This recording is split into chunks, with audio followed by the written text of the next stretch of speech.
Tak buďte zdraví, tupí krávy. Ne, čau. No, tak v soutěži je teď touhle dobou 51 lidí. Nevím, jestli se teda v poslední minutě ještě někdo nepřihlásí, ale za chvilku máme 17 hodin, tím pádem soutěž končí. A tak snad se dozvíme jméno toho, kdo si to nejvíc zaslouží. Soutěž je teda u konce. Zúčastnilo se, jak vidíte, 51 lidí. Teď vylosujeme 2 výherce. Vlastně první, který ho vylosujeme, získá druhou cenu útěchy. Gainer s tyčinkou Promin. A následně vylosujeme prvního, který získá Extrafit Protein s tyčinkou od Nutrendu a vzorkem BCAček.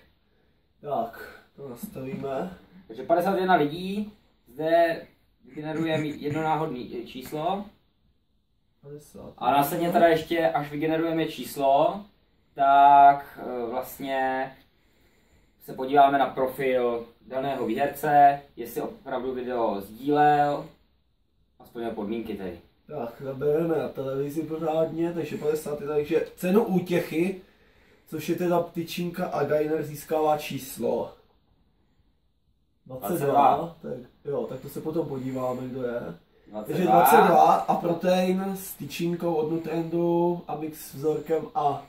Protein Extrafitu vyhrává číslo 49. Takže 22. Takže 22 a 49, což se stává 22 je. Moment, to najdem. Chvíličku, mi se to načte a teď to se dá. No, s tím si jedu, vole. Šipkou. A jo, šipkou. 22. 22. Tak, číslo 22 je Marek Polák. Marek Polák. Takže gratulujem. A 49. A číslo 49 je... Už to bude. Vojtěch Kytina! A toho máme zrovna tady! Tak to je hodně na pána! Tak všechno je lepší.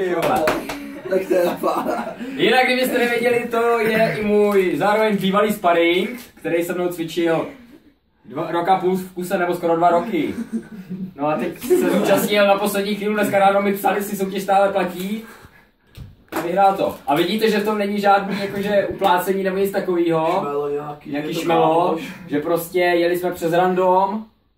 Takže si myslím, že prostě je to spravedlivý. Takže tak, nevím, co k tomu víc říct. Jednoznačně děkujeme za účast a soutěže, rozhodně to nebyla poslední soutěž.